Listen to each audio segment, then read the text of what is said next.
এই কাজী ইরতেজা হাসান আওয়ামী লীগের ধর্ম বিষয়ক উপকমিটির সদস্য, সাতক্ষীরা জেলার আওয়ামী লীগের ভারপ্রাপ্ত সভাপতি হইতেছে এই ইরতেজা হাসান। ওর তো এখন জেলে থাকার কথা। এখন দেখেন প্রাইভেট স্পেসে বাসার মধ্যে ছবি তুলে খাতির করে হাসনাত, সার্জিস, আসিফ। আসিফ কি খুশি ছবি তুলে, দেখছেন? এমনকি আসিফ নজরুলের সাথে ঘনিষ্ঠতা দেখেন। এখন দেখেন আওয়ামী নেতার সাথে, দেখেন ফজলে নূর তাপসের সাথে, সাকিব আল হাসানের সাথে, হাসান মাহমুদের সাথে, এমনকি মরে গেছে যে নাসিমুল লগে কি মাখামাখি। 3:30 বাজে আর অতর্কিত হামলা করছে, দাও চাক্কু শরীরে আমারে জবাই করতে লেছে। পরে পারসাপারসি করছি, এন্দা পোস্ট লাগছে, এন্দা পার মারছে, এখানটা পার মারছে। আমার এক বাইরে বুড়ির মধ্যে পার দিয়া বুড়ি ফালাই দিছে। অনেক আলেমুল আমারে তুরাক নদীতে মাইরা মাইরা ফালাইছে। আমার জায়গায় আমার অনেক সাদিয়ানি গ্রুপ, সন্ত্রাসী গ্রুপ আমার রড দিয়া পিটাইছে, রড দিয়া। এরকম 500-600 না মারা গেছে। গুম হয়েছে অনেক, কয়জন গুম হয়েছে জানি না, কিন্তু আঙ্গর সামনে 5-6 জন মারা গেছে। রাত্রে 3:30 মারছে। আপনারা ঘুমন্ত অবস্থায় ছিলেন? আমরা ঘুমন্ত অবস্থায় ছিলাম। সাত গ্রুপরা করছে। এর আগেও কি তারা চেষ্টা করেছিল হামলা করার? এর আগেও চেষ্টা করছে হামলা করার। আমরা তাদের নিষিদ্ধ চাই। তারা এটা কি ধরনের ফয়সালা চায়? আমরা চাই বাংলাদেশ থেকে 7 গ্রুপ নিষিদ্ধ। আলেমগো চাই, আলেমগো। মিডিয়ার বাইরে ছোট স্টেপ নিতে দেন।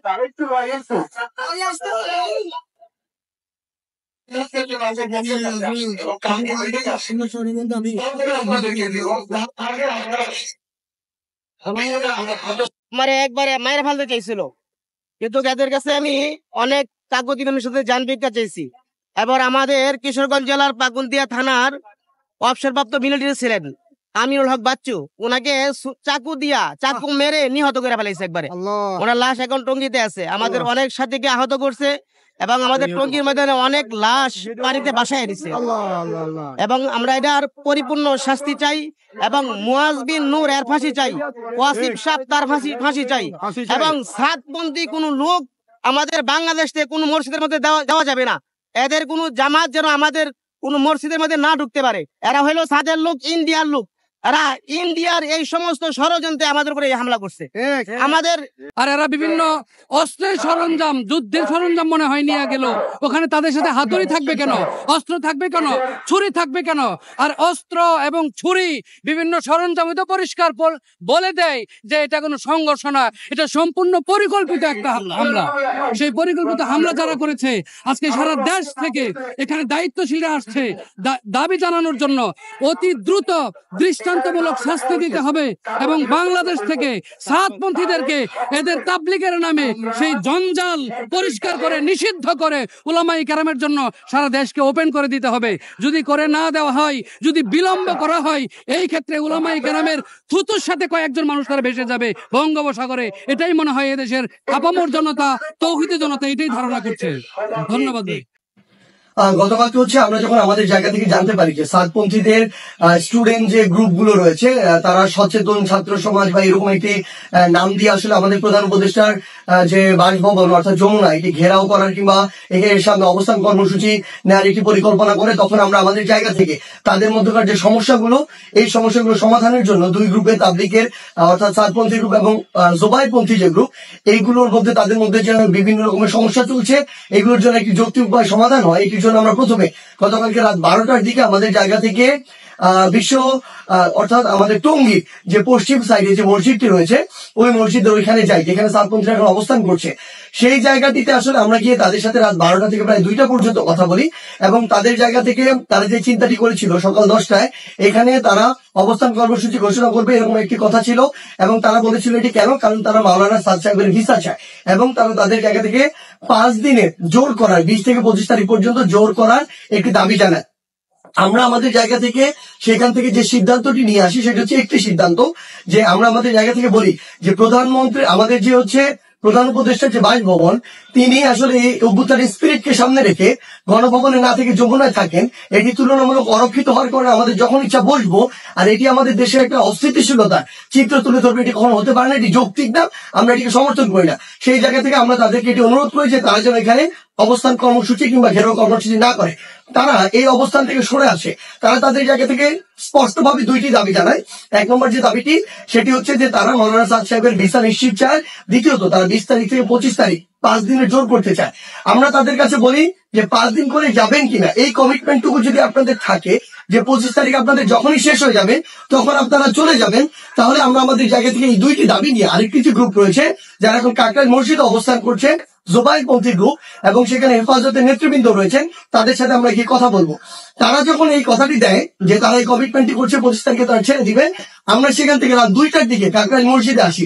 সেখানে আমাদের জোবাইরপন্থীদের যারা মাওলানা রয়েছেন, যারা সিনিয়র নেতৃবৃন্দ রয়েছেন তারা ছিলেন, হেফাজতের যারা সিনিয়র নেতৃবৃন্দ মাওলানা মামুনুল হক সাহেব, মাওলানা মাহফুজুল হক সাহেব, তারা ছিলেন, সকলে ছিলেন।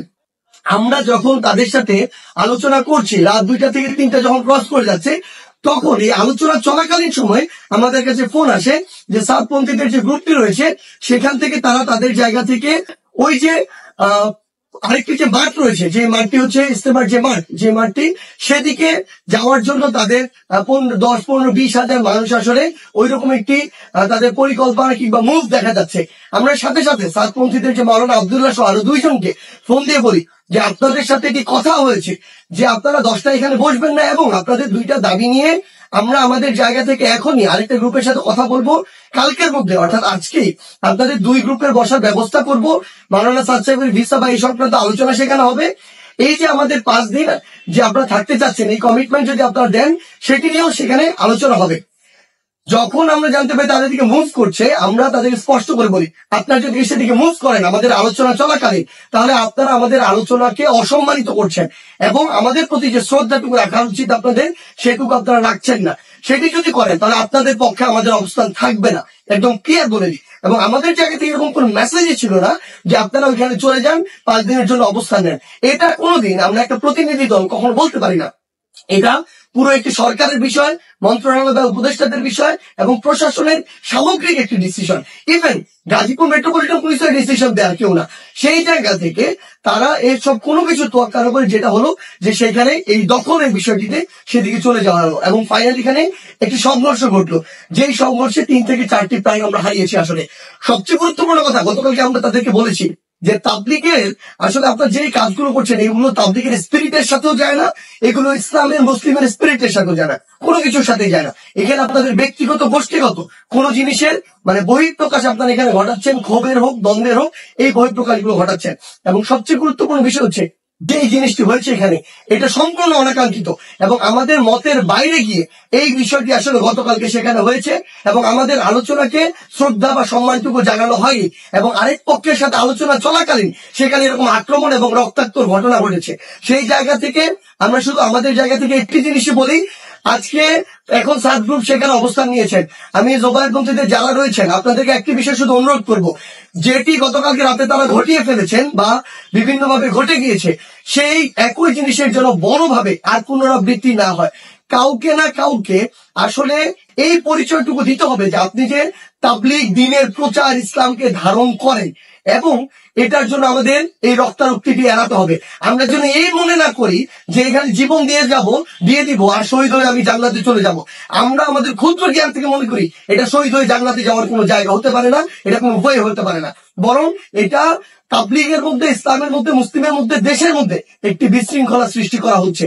আমরা প্রশাসনকে উদাত্ত আহ্বান জানাই আমাদের জায়গা থেকে, গতকালকে যারা এদের সাথে সংশ্লিষ্ট ছিল, জড়িত ছিল, তাদের দৃষ্টান্তমূলক শাস্তি দিতে হবে। তারা যদি ইভেন কোন একটি গ্রুপের সর্বোচ্চ নেতা হয় তার বিরুদ্ধেও যথাযথ ব্যবস্থা নিতে হবে, আইনের আওতায় নিয়ে আসতে হবে। আদারওয়াইজ এই জিনিসটিকে যেভাবে চিত্রায়িত করা হচ্ছে সেটি কোনোদিন তাবলিগ হোক, মুসলিম হোক, ইসলাম হোক, কোনো কিছুর স্পিরিটের সাথে যায় না এবং এটি হতে পারে না। তাবলিগের ভেতরে যাদেরকে এতাতি বা সাতপন্থী বলা হইতেছে, এই পক্ষের সাথে যারা আছেন তারা আওয়ামী ফ্যাসিবাদের অংশ, সহচর এবং ভারতপন্থী হিসেবে পরিচিত। এই পক্ষের সাথে যারা আছেন তাদের বড় অংশই সেকুলার এডুকেশনে শিক্ষিত, মূল ধারার সুপরিচিত আলেমদের কেউই এই পক্ষের সাথে নাই। এই পক্ষের নেতৃত্বে বা সামনের সারিতে যারা আছেন আসেন তাদের কয়েকজনকে আমরা দেখি। আলহাজ সৈয়দ ওয়াসিফুল ইসলাম, উনি কে? উনি ডেইলি স্টার পত্রিকার সম্পাদক মাহফুজা নামের স্ত্রী শাহিনা নামের ছোট ভাই।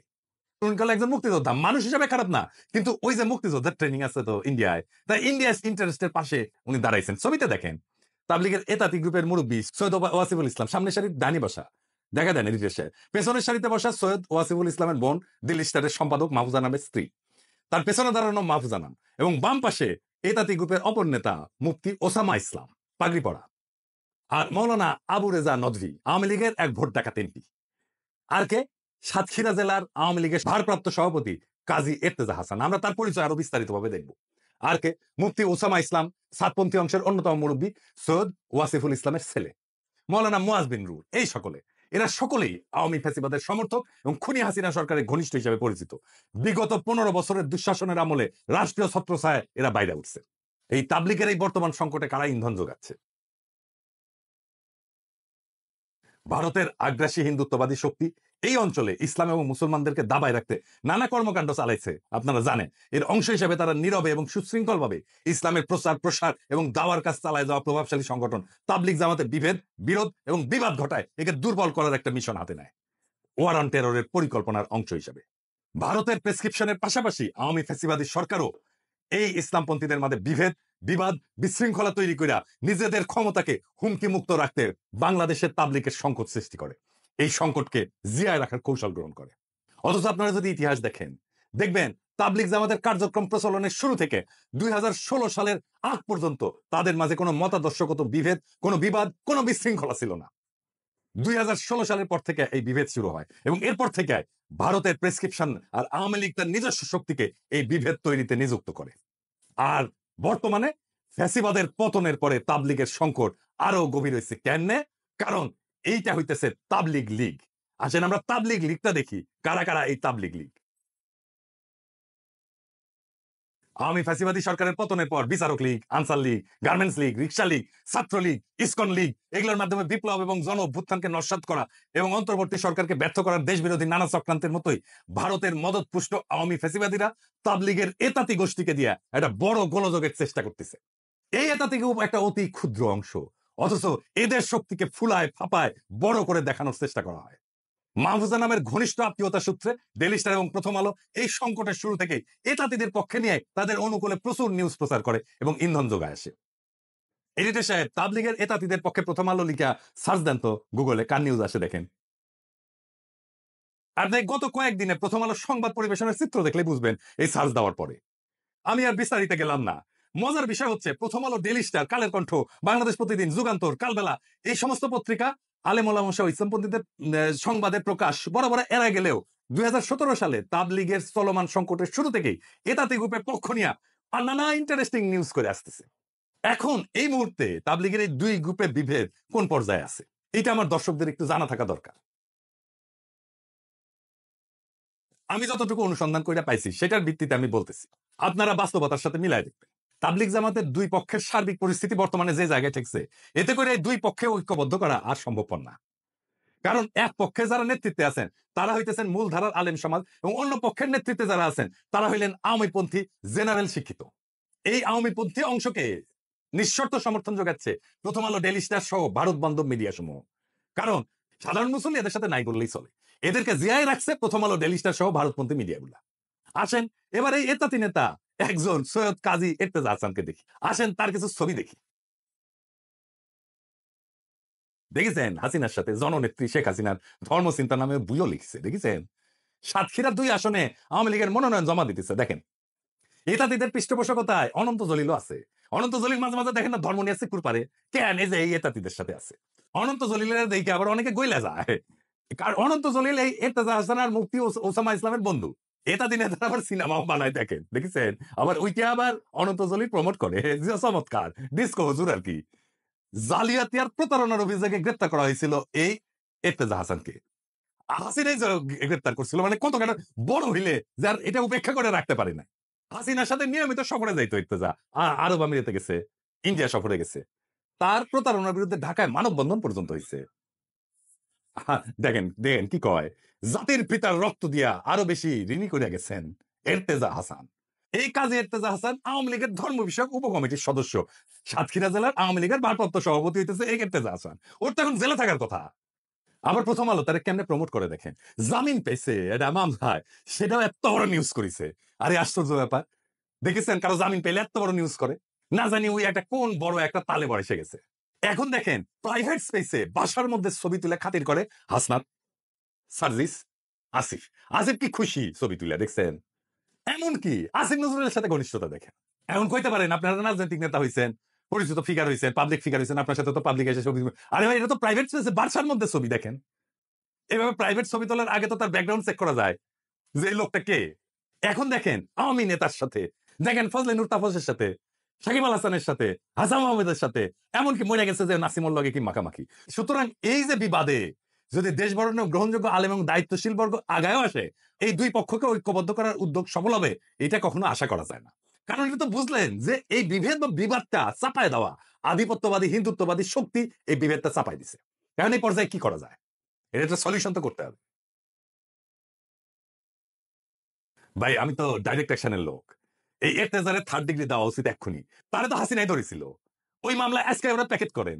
এই ভিডিও যাওয়ার পরে যারা বিভ্রান্ত ছিলেন সাধারণ মুসলমান সমাজ, তারা সরে যাবে এই এর্তেজারদের পিছন থেকে, অনেক বিষয় ক্লিয়ার হয়ে যাবে। এখনই সময় ইন্ডিয়ান ষড়যন্ত্রকে প্যাকেট করে দেওয়া পুরাপুরি। কারণ আমাদের তো তাবলিগকে রক্ষা করতে হবে, আমাদের সেই আগের ঐতিহ্যকে ফিরে আনতে হবে। এর বাইরে যদি ডাইরেক্ট অ্যাকশনে না যান, তারও পথ আছে। সরকার গ্রহণযোগ্য আলেমদেরকে নিয়ে একটা উদ্যোগ নিতে পারে। সেই ক্ষেত্রে জাতীয় স্তরে গ্রহণযোগ্য এবং তাবলিগের বাইরের আলেমদেরকে সম্পৃক্ত কইরা মতামত বা পরামর্শ চাওয়া যেতে পারে এবং তাদের মাধ্যমে পাওয়া প্রস্তাবনা দিয়া সমাধানের উদ্যোগ নেওয়া যেতে পারে। যে মুরব্বীদের নিয়ে উদ্যোগ নেওয়া যাইতে পারে, আমি কয়েকটা নাম বলি, আর দেখেন এটা আরো কিছু যুক্ত করতেও পারেন, কিন্তু আমি কয়েকজনের নাম বলতেছি। 1 নাম্বার, এর ধর্ম উপদেষ্টা তো থাকবেনই এখানে, হ্যাঁ, যে ডক্টর আফামা মাওলানা খালেদ হোসেন, উনি থাকবেন। 2 নাম্বার, জাতীয় মসজিদ বাইতুল মোকাররমের খতিব মুফতি আব্দুল মালিক, উনিও থাকবেন। সর্বোচ্চ কওমি মাদ্রাসার যে শিক্ষা বোর্ড, হায়াতুল উলউইয়ার চেয়ারম্যান এবং বেফাক বোর্ডের সভাপতি মুফতি মাহমুদুল হাসান, উনিও থাকবেন। আর দেশের প্রাচীন বৃহৎ মাদ্রাসা হিসেবে সমাদৃত হাটহাজারী মাদ্রাসা পরিচালক এবং পটিয়া মাদ্রাসা পরিচালক, ওনারা থাকবেন। ইসলামিক ফাউন্ডেশনের গভর্নর এবং বোর্ড অফ গভর্নর্সের সদস্যবৃন্দ থাকবেন। তবে এখানে আমি একটা জিনিস একটু বলে রাখি, কিছু মনে করেন না। আমি যে বিষয়টা বলে রাখতেছি এটা সতর্কতা হিসাবে, মানে আপনাদের সাথে মহব্বত নাই আমার এই বিষয়টা এরকম মনে করেন না। যেমন ধরেন, যদি এটা সত্যিকার অর্থে সমাধান করতে চাই, তাহলে জাতীয় স্তরে সুপরিচিত গ্রহণযোগ্য ইসলামিক ব্যক্তিগত আলেম বাছাই করার সময় কয়েকটা বিষয় একটু খেয়াল রাখতে হবে, একটু মেহরবানি করিয়া। যেমন ধরেন আহলে হাদিস মতবাদপন্থী, মাজারপন্থী বা জামাত ইসলামী ঘরানার কাউকে রাখাটা ফলপ্রসূ হবে না। এই জন্য না যে আমি ওনাদের মহব্বত করি না, সেই জন্য তা না, ওনাদের বাইরে রাখতে বলছি কারণ এই 3 মতাদর্শের লোকজন তাবলিগ জামাতের কার্যক্রমকে পছন্দ করেন না। তাই এই সমস্যা সমাধানের ক্ষেত্রে, কার্যকর সমাধানের ক্ষেত্রে আন্তরিকতা দেখাতে পারবেন বা তাদের ইনপুটটা কাজে লাগবে, এইটা আমার সন্দেহ আছে। তো ওনারা বাইরে থাকলেই ভালো আর কি, এটা যাদের অ্যাফেয়ার্স তারাই এটা ম্যানেজ করলেন। তো এই সংকটের সমাধান কিভাবে হইতে পারে সেটা মুরব্বীরা আলাপ করবেন। আমি একটা রাস্তা বাতলাই দিতে পারি যে বাবা হইতে পারে আর কি। দেখেন, শুনে দেখেন, ভালো লাগলে নেবেন, না লাগলে ফেলা দেবেন, কোনো অসুবিধা নাই। আসেন সেটা কি হইতে পারে সেটা দেখি। যেহেতু আমরা আগে দেখছি যে 2 পক্ষকে একীভূত করা অসম্ভব, সুতরাং এর স্থায়ী সমাধান করতে হলে বিশেষভাবে কেন্দ্রীয় মার্কাজ মসজিদ এবং ইজতেমা মাঠ পৃথক করার উপরে 2টা পদক্ষেপ নিতে হবে। 1 নাম্বার, কাকরাইল মসজিদ, যেটা বিপুল সংখ্যাগরিষ্ঠ ওলামায়ে কেরাম, তার নেতৃত্বাধীন পক্ষকে কেন্দ্রীয় কার্যক্রম চালানোর জন্য সম্পূর্ণভাবে ছেড়ে দিতে হবে। রাজধানী ঢাকা পৃথক অন্য একটা মসজিদকে নির্বাচন কইরা সাতপন্থীদেরকে তাদেরকে কার্যক্রম পরিচালনার জন্য পৃথক করে দেওয়া যেতে পারে। 2 নাম্বার, টঙ্গীতে যে বাৎসরিক বিশ্ব ইজতেমা, এর আয়োজনের পাশাপাশি বা লাগোয়া সময় ভাগাভাগি না কইরা ন্যূনতম 1 বা 1.5 মাসের বিরতি দিয়া উভয় গ্রুপের জন্য বরাদ্দ দেওয়া যেতে পারে। সবচেয়ে ভালো হয় টঙ্গীর বিশ্ব ইজতেমা স্থল বিপুল সংখ্যাগরিষ্ঠ ওলামায়ে কেরাম এর নেতৃত্বাধীন পক্ষকে ছেড়ে দিয়া সাতপন্থীদের জন্য পৃথক ইজতেমা ময়দান নির্ধারণ করে দেওয়া। এইটা আলাপ আলোচনার মাধ্যমে এই 2টা সিদ্ধান্ত যদি নেওয়া যায়, আশা করা যায় তাবলিগ নিয়ে 2 গ্রুপের চলমান সংকট মোটা দাগে সমাধান হয়ে যাবে। তারপরে যত দিন যাবে আস্তে আস্তে এই বিষয়টা সেটেল করে যাবে। কারণ ইতিমধ্যে জেলা পর্যায়ে এই 2 গ্রুপের মার্কাজ মসজিদ কিন্তু পৃথক করা হয়ে গেছে এবং যে কারণে জেলা পর্যায়ে বিশৃঙ্খলা বা সহিংসতার তেমন কোনো খবর পাওয়া যায় না। এটা কিন্তু মোটামুটি জেলা পর্যায়ে সেটেল, কেন্দ্রীয় পর্যায়ে এসে সেটেল হয় না। তাই কেন্দ্রীয় পর্যায়ে এই পদক্ষেপগুলো নিলে এটা সেটেল হয়ে যাবে আমি আশা করি। রাজনীতিতে 2টা জিনিস, কেন্দ্রীয় মার্কাজ মসজিদ এবং ইজতেমার মাঠ, এটা যদি পৃথক করা না যায় তাহলে তাবলিগের চলমান সমস্যার সমাধান আসবে না, হবে না। বরং এইটাকে পুঁজি কইরা বিভিন্ন সুযোগ সন্ধানীরা উভয় গ্রুপকে নানাভাবে প্ররোচিত কইরা সমস্যাকে জিয়ায় রাখবে বা আরো প্রকট করতে চাইতে পারে। তাবলিগের উপরে যে কালো ছায়া নামছে ভারতের পরিকল্পনায়, তা আমাদের দূর করতে হবে। আমাদের হারানো ঐক্যের ঐতিহ্য পুনরুদ্ধার করতে হবে, আর এটা করা খুবই সম্ভব। আপনারা জানেন সমস্যা কোথায়। সমস্যার উৎস যদি চিহ্নিত করা যায় তাহলে সমাধান করলে অর্ধেক হইয়া যায়। আমার মনে হয় আমি সমস্যাকে চিহ্নিত করে সমাধানের পথ দেখাই দিতে পারছি। এখন বাকি কাজটা মুরব্বীরা যদি শুরু করেন, তাইলে দেশের একটা বড় সমস্যার সমাধান হইয়া যায়। এবং আমরা কলে আপনাদের দিকে তাকায় আছি, সারা দেশের মানুষ তাকায় আছে। সমস্যাটা মেহরবানি করে মুরব্বীরা আপনারা সমাধান করে ফেলেন, ফেলে আমাদেরকে স্বস্তি দেন, দেশবাসীকে স্বস্তি দেন এবং ঐতিহ্যকে পুনরুদ্ধার করেন এবং ভারতের এই শয়তানি প্রকল্প রুখে দেন। দেশবাসী আপনাদের পাশে থাকবে। ইনকিলাব জিন্দাবাদ।